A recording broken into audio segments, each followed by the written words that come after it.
Hi guys, thanks for joining me. I want to do a little bit of a story time video today about my experience with internet dating. Now, I'm making this video today because it's still fresh in my mind. This has just happened to me a couple of hours ago. So I want to make the video mainly as a personal reminder to myself because it has been a learning experience. I've spoken to my sponsor about it. I've spoken to my friend Danielle about it, and we've all agreed that I need to learn from this experience. But the thing is that, you know, if I meet someone else that I like in 6 months, I won't remember this. So I want to make this video just as a personal reminder so I can avoid making this mistake in the future. Now, the last time I made a kind of personal video like this was in February, when I had just become single again. And I was talking about, you know, the experience of the relationship breaking up and how difficult it was. And then after that, it took me a couple of months really to settle back into being single and to be comfortable with that. I mean, it's a transition, it's a change. But then over the summer and now going into the autumn, I actually felt that, you know, I was pretty comfortable being single. I'm having a good time. My life is good.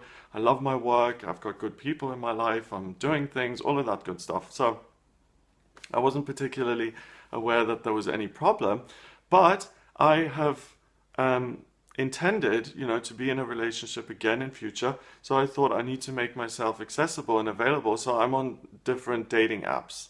I'm on Plenty of Fish and OkCupid and Match and Hornet. Yeah, those are the ones I'm on. And, you know, once in a while, I'll just check them, I'll skim them over, and I don't really ever see anyone I'm particularly interested in. And it's just like, you know, it's just like I scan it, I browse it. And yesterday I was watching TV and I was browsing one of these websites on my phone, Plenty of Fish, and I saw that this one guy had viewed my profile but hadn't like clicked like or anything like that. But anyway, I looked at his, I really liked it, I thought it was great, and I sent him a message. And we started to have a really nice chat, and it was really great. And the guy was like the dream, like perfect. 6'7", so huge. I'm tall myself, so I'm 6'4". So having someone else tall is really important to me. Tall people, or someone who's similar height, I feel give the best hugs. So that's important to me. And he was attractive looking, you know. I mean, no model, but a nice looking man, friendly, kind of boy next door, gentle, approachable, all of those things. Um, Working on higher education, very, very educated, which is important to me. That someone is very, well, I, I like that. I don't know why, but I value education, which is weird because I always complain about education, but anyway. So I value other people who are educated. And we were having this chat and it was really interesting. And we talked for ages and we talked about his thesis and what he was doing. And he was genuinely writing this thesis, which is really interesting. It was like about the abuse of psychiatry in 1970s Spain or something. And his focus was a poet who was left-wing and gay, and they locked him up and got rid of him because he was making trouble. And I mean, that's genuinely interesting. I mean, I think that's a fascinating subject. So we talked about all of that and talked about a lot of other things. And as we were talking, I was becoming more and more excited because the thing is that, as I said, I never see anyone that I'm really interested in. I mean, it's been, what, February? It's been like 8 months since there was really anyone who struck me as even particularly interesting. So I got a little bit overly excited and my imagination started to really run away with me. I was already picturing our lives together. I was planning the house we were going to live in, holding hands at restaurants, the kind of films we were going to go watch, the activities. I really got carried away. I really started to picture my life together with this person, and I'd only been speaking to him for 30 minutes, so it's ridiculous, okay? So I got carried away, I got overly excited. So we keep chatting and everything's going great and blah, blah, blah.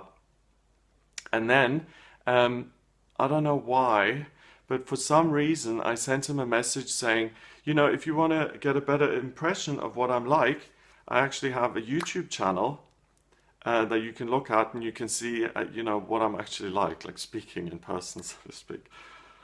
I don't know. And I sent him that to get a better sense of me. And then after that, I didn't hear from him for ages. Like we'd been chatting back and forth, and like the comments were like every couple of minutes, like back and forth, you know, like a conversation. So I sent him this link of my YouTube channel, and then after I sent that, I heard nothing. Nothing. It was complete nothing for like, I think like an hour or 2 hours at least. And this is when I messed up. And this is partly why I'm making this video, because this is where I made the mistake. This is where I ruined the experience for me, for myself. And this is the part I want to remember, and that's why I'm making this. So basically the fear started setting in, because I got carried away and I had imagined this dream life with this person I don't even know, and which was a complete fantasy. I really started to become afraid now. He's seen what I'm really like. He doesn't like me anymore. He's not responding back to me. And the wheels started turning and the fear really set in. So this is the kind of thing that is really destructive, and where I really need to work on myself a little bit more, because this is what surprised me. Because up until this point, having this conversation, I thought I was fine with my life. But the way this fear just kind of came in and attacked me, it made me realize that I really feel about my life completely differently than what I actually thought. I was behaving very desperately. I was coming from a place of like, oh my God, I'm going to lose this person, and and it had nothing to do with reality. So I just went down down this spiral. So I sent the guy a message, and this was the problem. I sent, oh, I'm so disappointed that, I haven't heard back from you. I'm sorry you're not interested. I wish you all the best of luck for the future. Goodbye. That kind of thing. Okay. And I sent that because I was frightened. Oh, and by the way, the last time I made a video like this, I got a lot of nice comments, so thank you everybody for those. But one person commented saying, instead of talking about your problems on YouTube, why don't you go see a therapist? And if this person is watching again, I've spoken to the people who matter, and I choose to make a video for my own memory, and if I want to go see a therapist, I will. Okay, so thanks for that. I just want to clarify that. So yes, so I sent that message, it was done with, everything was fine. And then this morning I woke up and I got a message again from this person, and the message read, what a lot of negative energy,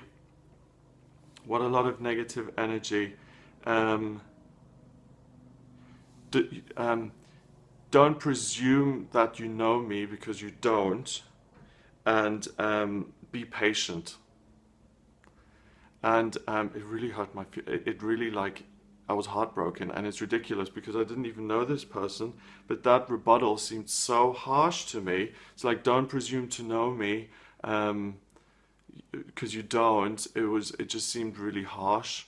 And yeah, I mean, I think it's valid, it's justified, because the thing is, if I was in this other guy's shoes, if I had just been chatting to someone and then suddenly someone sent me a message, oh, you're not interested in me, then I would be like, oh my God, if they're already getting like this when I've just met them, what are they going to be like in a month? So I would have been like, oh, okay, careful. And that, that was my mistake, that I did give in to that fear and stuff. But that rebuttal, I thought was really quite harsh. I thought it was like, you don't know me. Oh, and he blocked me. Yeah. So he said, you don't presume to know me. What a lot of energy. Be patient. Block. Goodbye. And he just blocked me. And that was just like, oh my God. And that was tough. And I don't blame him for it, because it was partly my doing. But I take comfort in the fact that it probably wasn't meant to be anyway, because that response was a little bit harsh. I mean, the response could have been like, okay, you seem a bit insecure, what's the deal? But it wasn't. It was just like, you don't know me, block, goodbye, that's it. So that's my experience with internet dating. So, as far as I'm concerned, I'm going to have to be careful in terms of over fantasizing in terms of what this actually means and projecting all of my desires and fears and all of this stuff that suddenly came out of nowhere onto this person who's just like has no idea. Yeah, I feel like a nut, and that was so surprising. I thought I was pretty happy. Where did all of this stuff come from? It just boggles my brain. So that's something I'm going to have to look for. And the people I spoke to about this, because that's always a way for me to deal with things. If I'm hurting or if I'm struggling, I talk about it. I get the feelings out and I talk it out, and that's what usually gets me through things. Um, and they all agreed that I shouldn't have sent that text and that it was fear and that I need to do a little bit more work on myself, and that if it's meant to happen, then you don't need to force it to happen. You don't need to bulldoze someone into meeting up with you or expressing an interest. If they're interested, they're going to be interested anyway. So that fear is really inappropriate, and it's a self-fulfilling prophecy, and it will only be destructive in these kind of situations. So that is the thing I want to remember for next time. So if in another 6 months I do meet someone, that I don't immediately jump all over them and say, marry me immediately, I'm so lonely, I'm so desperate, which I I don't know, I don't think I am, so I don't know. And it's tricky. And I speak to a lot of people, and internet dating is universally loathed, and partially is probably loathed because there are people like me on it, but it is difficult. I mean, it's difficult to kind of gauge it and to interact and to put up with some of the stuff that really just isn't pleasant at all. Um, but for me, particularly because I'm gay, I think that's a good way for me to keep myself accessible. Because it's not like I can just go up to people in public who I'm interested in. Like I could never go up to someone in a bar, like a man that I think is attractive, and say, "Hey, how's it going?" I would never feel comfortable doing that because I don't know if he's straight or not.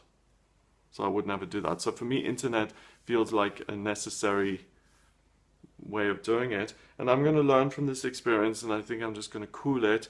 And next time, I'm just going to approach it with a bit more of a level head and try not to get overexcited. And the sad thing about it was that I got so excited because I thought the guy was so great. I thought he was so great. I thought he was so attractive and perfect and educated. And I just got carried away. So yeah, that's my internet dating experience. I'm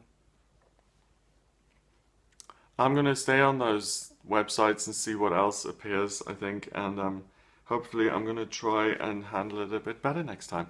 So if you're also single and looking, then hopefully this will teach you what you shouldn't do and what to avoid. And yeah, I wish you all the best of luck in your adventures and on your dates and what you're doing. And I hope we all find love and we're all happy, and we all get what we're looking for. So there you go. All the best, and I'll speak to you soon.